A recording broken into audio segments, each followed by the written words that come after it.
Video ini berisi penjelasan tentang introduksi kitab Daniel.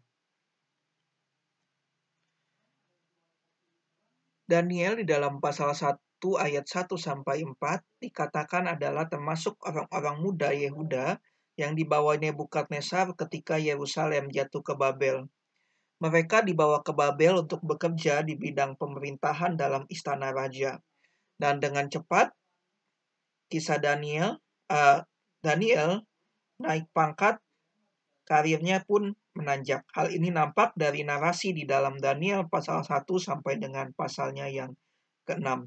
Sampai akhirnya dia menjadi orang nomor 2 pada masa kerajaan Media Persia. Arti nama Daniel adalah Allah sebagai hakim. Pesannya secara umum adalah kedaulatan Tuhan atas bangsa-bangsa. Hal ini nampak dari narasi dalam pasal 1 sampai 6 dan juga kisah penglihatan Daniel. Kita masuk di dalam tahun peristiwa dan juga kepenulisan. Ada dua pandangan yang umum dalam penanggalan kitab Daniel. Ya, menurut tradisi memang kitab ini ditulis oleh Daniel sendiri. Pandangan tahun penulisan yang pertama adalah abad kedua sebelum Masehi. Hal ini terkait dengan pribadi Antiochus Epiphanes. Antiochus Epiphanes dianggap sebagai orang yang dibicarakan dalam Daniel pasal 11 ayat yang ke-45. Penglihatan di dalam ayat 21 sampai 45 dalam Daniel pasal 11 diduga mengacu kepada raja ini, ya, sesuai dengan sejarah bangsa Yahudi masa antar perjanjian.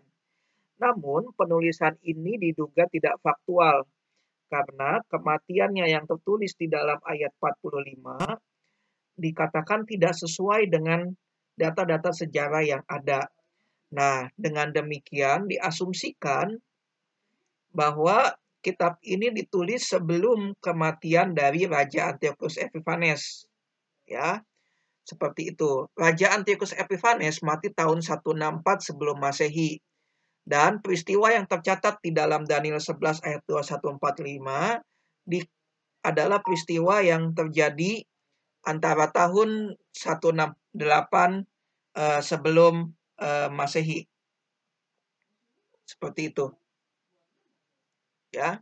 Nah, sebenarnya pandangan yang menyatakan bahwa Daniel ditulis pada abad kedua sebelum Masehi didasarkan atas beberapa asumsi.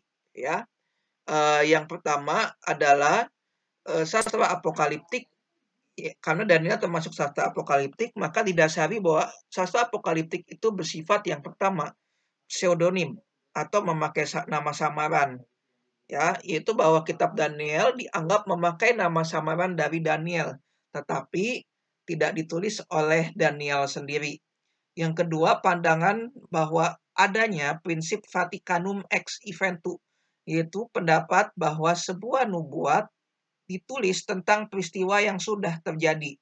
Ya, menurut pandangan ini, sebuah nubuat itu sebenarnya menuliskan peristiwa itu sudah terjadi, namun ditulis seolah-olah peristiwa itu belum terjadi, sehingga catatan tersebut dipandang sebagai catatan yang bersifat nubuat sebelum peristiwanya terjadi, gitu.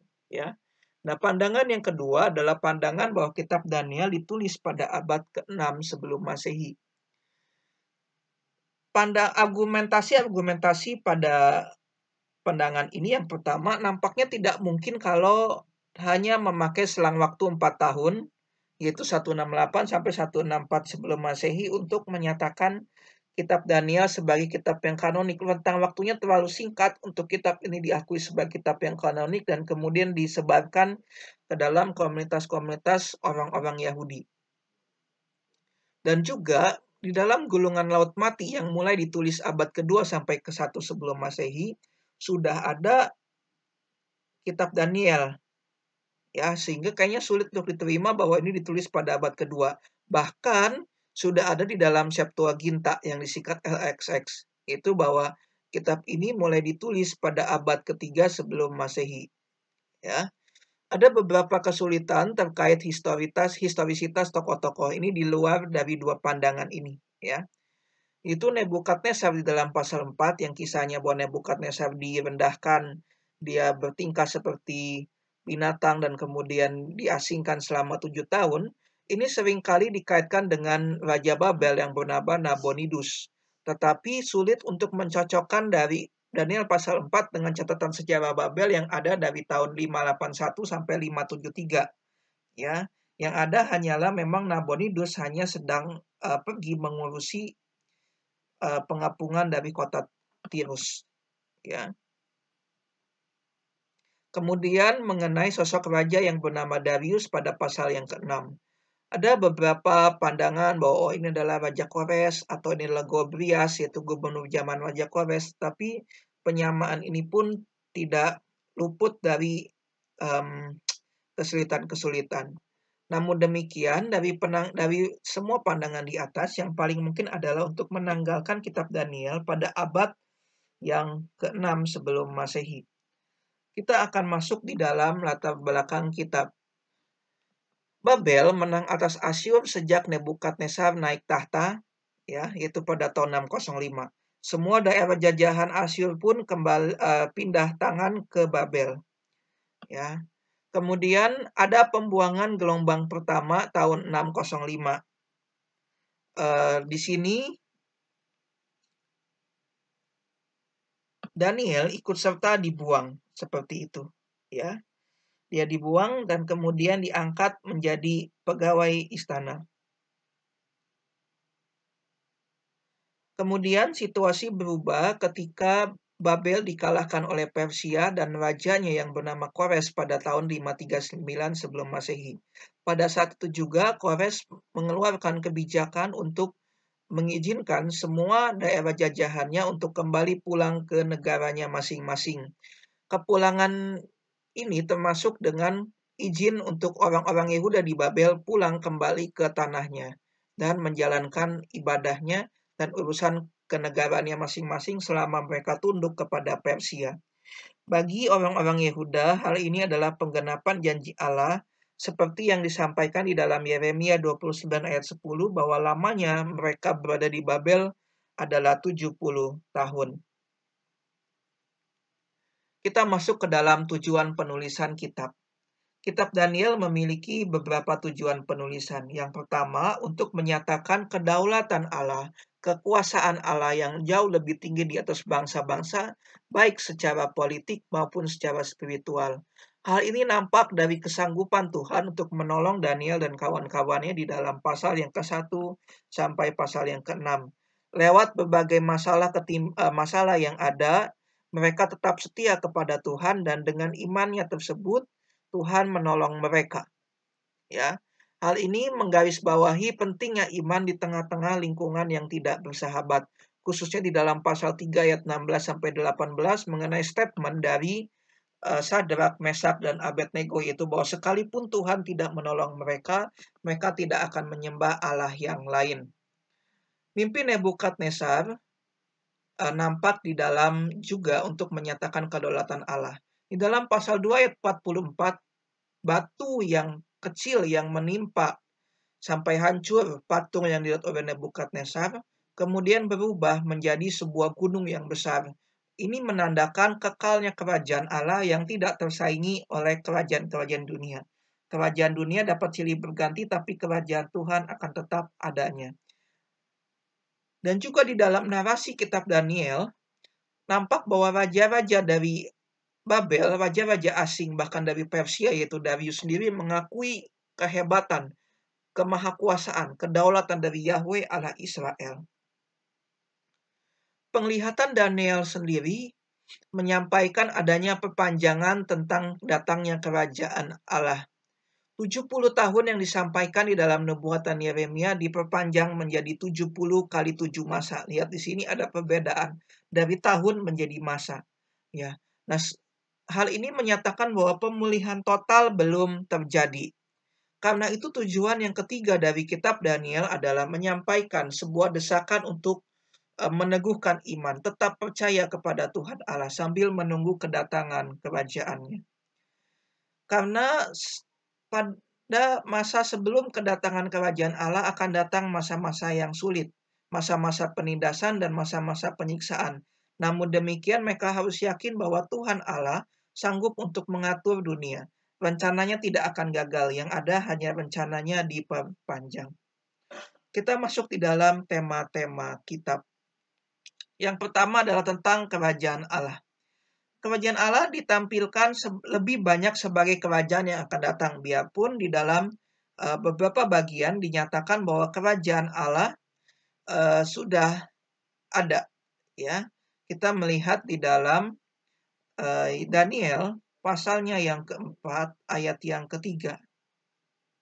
Di sana Nebukadnezar menyatakan demikian, betapa besarnya tanda-tandanya dan betapa hebatnya mujizat-mujizatnya.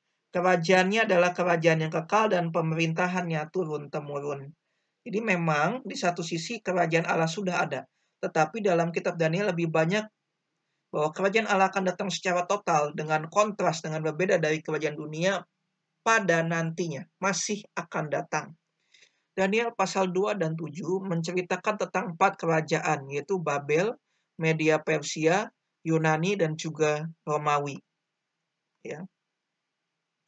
Daniel 9 sampai dengan 11 menceritakan tentang kondisi sebelum datangnya kerajaan Allah, tetapi tidak dijelaskan sama sekali seperti apa kerajaan Allah yang akan datang tersebut. Daniel pasal 7 ayat 9 sampai 14 memberikan kesaksian tentang anak manusia. Anak manusia ini dikatakan sebagai pribadi yang akan menerima kuasa atas kerajaan Allah. Di dalam perjanjian baru dinyatakan bahwa Yesus Kristus adalah anak manusia yang merupakan penggenapan dari Daniel pasal 7 tersebut. Kemudian tema yang kedua dan yang terakhir adalah kesombongan dan pemberontakan. Pemberontakan di sini nampak dari sikap Israel sehingga mereka dijatuhi pembuangan. Hukuman memang sudah genap melalui pembuangan, tetapi perubahan tingkah laku dinyatakan oleh Tuhan belum signifikan. Karena itu waktu-waktu krisis, waktu-waktu sulit yang ada, waktu-waktu krisis ini maksudnya adalah ketika penyembahan mereka kepada Yahweh Allah Israel menjadi terbatas, adalah waktu pembuktian iman mereka kepada Tuhan. Mereka diperintahkan untuk bertahan sampai akhir karena ada janji mengenai kebangkitan orang mati. Nah, di sini sekali lagi menjelaskan, mengkonfirmasi bahwa memang doktrin kebangkitan orang mati baru muncul secara firm, secara stabil, itu setelah pembuangan. Kesombongan ditunjukkan oleh raja-raja dari bangsa asing.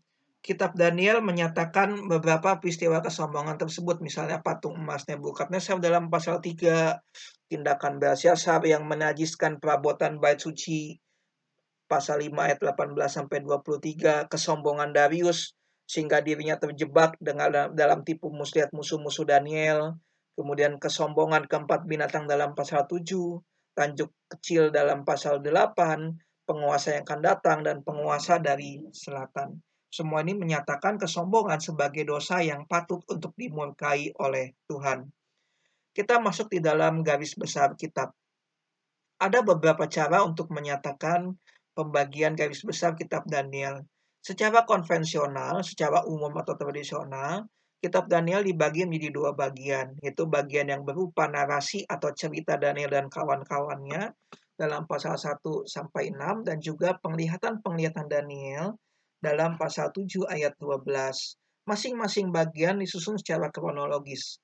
Narasi dalam pasal 1 sampai 6 mulai dari masa Nebukadnezar sampai dengan Darius. Demikian juga pada penglihatan disusun secara kronologis dari masa Belsyazar sampai dengan Kores. Ya. Kemudian ada pembagian sistem yang kedua, yaitu bagian pertama dari pasal 1 ayat 15 dan bagian kedua dari pasal 6 ayat 12. Bagian yang pertama menceritakan kemerosotan yang stabil yang perlahan-lahan mulai muncul terhadap agama Yehuda. Di sana disampaikan perintah untuk menyembah patung dan juga penodaan terhadap barang-barang di bait suci.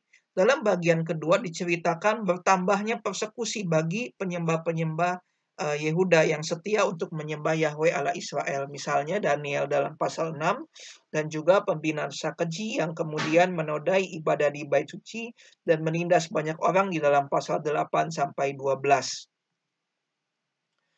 Dalam bagian pertama ayat pasal 1 sampai 5 dan bagian kedua pasal 6 sampai 12 banyak kesejajaran yang muncul. Ya, kita dapat melihat misalnya kesejajaran yang pertama, pasal 1 dan 6 menceritakan Daniel menolak perintah raja dan ekspektasi akan kegagalan Daniel. Pasal 2 dan 7 menceritakan tentang 4 kerajaan. Pasal 3 dan 8 menceritakan adanya raja yang mengganggu penyembahan kepada Allah. Pasal 4 dan 9 menyatakan tentang hukuman 7 kali lipat yang akan menimpa dari raja-raja yang sombong dan memberontak kepada Tuhan. Pasal 5 dan pasal 10 sampai 12 menceritakan tentang datangnya akhir zaman. Ya, dan juga ada pembagian lagi yang satu lagi di dalam tabel ini. Yang mana yang benar, masing-masing mempunyai keunikan tersendiri dan mempunyai sudut pandang yang tersendiri. Jadi tidak ada garis besar kitab yang paling benar. Masing-masing mempunyai metode dan pendekatannya masing-masing. Berikut ini ada dengan demikian berakhir video penjelasan tentang introduksi kitab